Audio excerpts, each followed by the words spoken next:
You now understand the market. Men and women select differently. Desire is not democratic. Incentives are real. Good. But selection is only the first gate. The next gate is influence.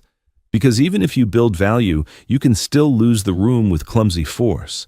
You can still turn attraction into resistance by pushing too hard, speaking too much, revealing too soon. That's where seduction lives. Seduction isn't brute force. It's architecture. It's making someone feel like they chose the path while you quietly designed it. And like any power, it comes with an underside. Your mission today is to learn the craft without becoming corrupted by it, to move people without becoming a manipulator, to create desire without becoming addicted to control. Welcome back, y'all. I appreciate you for continuing to tune in to the videos. Make sure you hit that like for the algorithm, subscribe to the channel, and comment below. All right, let's get into it. Pressure triggers defense. Suggestion triggers curiosity. That's the difference between a man who repels and a man who pulls. Seduction works because the human mind hates emptiness. Give someone a gap, a question, a mystery, and their attention leans forward to fill it. That's why anticipation is often stronger than possession. The mind can build a fantasy more intoxicating than reality if you feed it carefully. Most men try to convince. The skilled man invites. He speaks with restraint. He leaves a sentence unfinished. He lets silence do some of the work. The standard is simple. Stop trying to win people over with volume. Start winning them over with gravity. Gravity doesn't chase. Gravity holds. If you give everything instantly, you kill the hunt. If you hide everything forever, you lose the window. Seduction is distance management, a moment of warmth, then a step back. A strong look, then a change of subject. Interest shown, but not dependence revealed. This isn't cruelty, it's pacing. The human reward system runs on variable reinforcement. Certainty dulls it, uncertainty sharpens it. Not chaotic uncertainty, controlled uncertainty. Imagine a rope bridge over a canyon. You don't sprint across it. You move with rhythm. You keep balance. You choose each step. That is seduction. Calibrated movement toward intimacy without collapsing into need. Your standard. Never communicate that you need the outcome. Need is the scent of weakness. And weakness turns romance into negotiation. There's a cost few seducers admit. If you build an aura of mystery, control, and charm, people start responding to the aura instead of the man. At first, it feels like power. Later, it feels like isolation. You begin to wonder if anyone would stay if the mask came off. You start performing even when you're tired. You start maintaining an image instead of living a life. This is how seduction becomes a prison. You can't be ordinary anymore.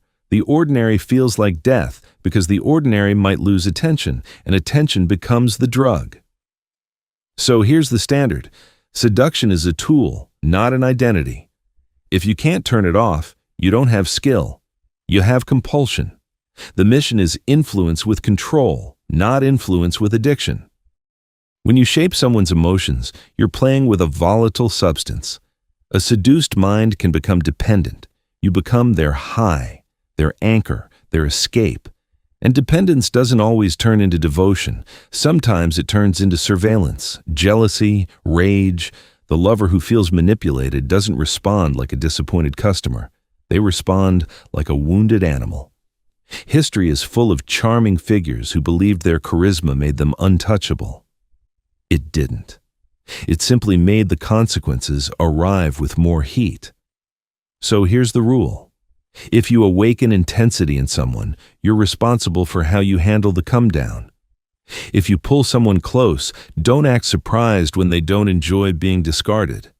Your standard, never promise with your behavior what you don't intend to honor with your actions. Mystery is fine. Misleading is expensive. Chasing is noisy. Chasing signals that the prize is outside you. Seduction flips that dynamic. You become the environment people want to enter. You do it with presence, with posture, with eye contact that holds for half a second longer than comfort, with a voice that doesn't rush, with attention that feels rare. And with one crucial behavior most men avoid, you make other people feel seen. Not flattered, seen. You remember details. You listen for subtext. You notice shifts in tone. You respond to what they meant, not just what they said. That level of attention is intoxicating because it's scarce. The modern world is full of people waiting to speak. Very few are listening. The standard: treat attention like currency. Spend it deliberately. Don't spray it everywhere. Aim it like a weapon. There are different styles. The charmer wins with warmth and ease, making people relax into him. The rake wins with intensity, making people feel chosen and consumed. The siren wins with presence, making desire rise before words even arrive. Different methods, same law. Desire spikes when it's engaged but not completed. If you want to be effective, don't copy someone else's style. Build yours from what's authentic in you, then sharpen it with discipline. A man faking charm looks slippery. A man faking intensity looks unstable. A man faking mystery looks evasive. But a man with a coherent style becomes predictable in the right way. People sense his frame, and that frame feels safe. The standard: choose your tempo. Choose your tone. Then execute consistently until your presence becomes recognizable. Seduction can elevate, or it can rot you. The ability to move people emotionally is not proof you're superior. It's proof you have access to a lever. And the question is always the same. What are you using the lever for? If you seduce for conquest, your victories will feel hollow fast. Not because conquest is wrong, but because it's a short-term dopamine loop that trains you to devalue people. You win, you discard, you repeat, and eventually you can't bond, you can't rest, you can't trust. That's ruin dressed as freedom. The standard is restraint. The ability to pull back even when you could push. The ability to leave cleanly. The ability to be honest without being crude. Power without ethics becomes paranoia, because deep down, you know you deserve what's coming. Now we move to a colder arena, career. The office is not a church, it's not a family, it's a theater of incentives, and seduction exists there too, but not in a sexual costume, in a professional one. Workplace seduction is the art of making people want to say yes to you, want to back you, want to keep you close. It's presence in meetings. It's how you package ideas. It's how you pace a negotiation. It's how you disarm hostility without begging for peace. In environments where performance is similar, influence becomes the differentiator. The standard: you don't need to dominate the room. You need to control the temperature of the room. A seductive professional is not the loudest. He's the most composed. He dresses with intent, not vanity. Intent. He understands that appearance is a signal, and signals create assumptions before you speak. He uses eye contact like a handshake. He speaks with rhythm. He pauses on purpose. He lets people lean in. He compliments precisely, not excessively. He uses warmth as a blade, not as a puddle. And he keeps an edge of mystery, not by being secretive, but by not oversharing. By not narrating his insecurities, by not explaining himself to death. In negotiation, he understands timing. Sometimes the most persuasive move is silence. Let the other person fill it. Let them reveal what they want. Your standard: be remembered for clarity, not chatter. Be associated with solutions, not emotions. Here's the closing truth. Seduction is not primarily about them. It's about you. If you can't control your impulses, you'll over-pursue. If you can't control your ego, you'll manipulate to feel powerful. If you can't handle rejection, you'll turn influence into revenge. The master is calm because he's not performing. He's directed.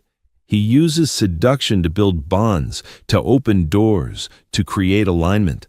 and he can walk away without tantrums because his identity is not hooked to a single outcome.